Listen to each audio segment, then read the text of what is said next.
کیا یہ حدیث ہے کہ رزق حلال کمانا عین عبادت ہے؟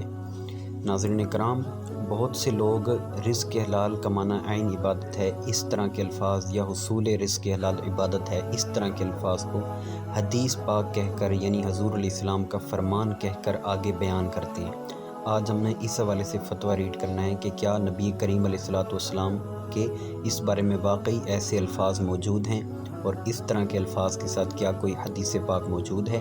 اس بارے میں انشاءاللہ آج ہم فتویٰ ریڈ کریں گے۔ جواب سننے سے پہلے تمام دوستوں سے گزارش ہے کہ اگر آپ ہمارے چینل پر نئے ہیں یا ہمارے فیس بک پیج پر نئے ہیں تو ہمارے چینل کو سبسکرائب کریں اور ہمارے فیس بک پیج کو فالو کریں۔ چلیے اب ہم اس کا جواب سنتے ہیں۔ سوال میں بیان کردہ جملہ رزق حلال کمانا عین عبادت ہے یا حصول رزق حلال عبادت ہے بعین ہی سیم ان الفاظ کے ساتھ کتب حدیث میں ایسی کوئی روایت نہیں مل سکی۔ البتہ اس سے ملتا جلتا مفہوم یعنی رزق حلال کمانا ایک فرض کے بعد دوسرا فرض ہے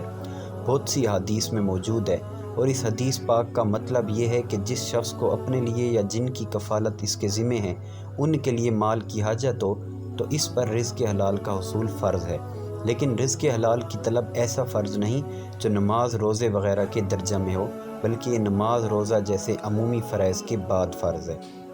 چنانچہ معجم کبیر اور کنز المال کی حدیث پاک میں ترجمہ نبی پاک صلی اللہ علیہ وآلہ وسلم نے ارشاد فرمایا، رزق حلال کو طلب کرنا ایک فرض کے بعد دوسرا فرض ہے، اور سنن کبریٰ شعب الایمان کنز المال اور دیگر کتب حدیث میں ترجمہ نبی پاک صلی اللہ علیہ وآلہ وسلم نے ارشاد فرمایا، رزق حلال تلاش کرنا ایک فرض کے بعد دوسرا فرض ہے۔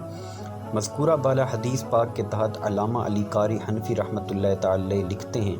ترجمہ یعنی اس شخص پر لازم ہے جسے خود اپنے لیے یا جس کا نفقہ خرچہ اس پر لازم ہے اس کے لیے مال کی حاجت ہو، پھر یہ ہر ایک پر فرض نہیں، کیونکہ بہت سے لوگوں کا نفقہ دوسروں پر واجب ہوتا ہے، اور سرکار صلی اللہ تعالی علیہ وآلہ وسلم کا یہ فرمان فرض کے بعد اس بات سے کنایہ ہے کہ رزق حلال تلاش کرنے کی فرضیت نماز روزہ حج وغیرہ کی فرضیت کے درجے میں نہیں ہے، لہذا معنی یہ ہے کہ طلب حلال ان عمومی فرائض کے بعد فرض ہے جو ہر مکلف پر بعینی لازم ہے، جیسے نماز روزہ وغیرہ، تو ان کے بعد طلب رزق حلال فرض ہے۔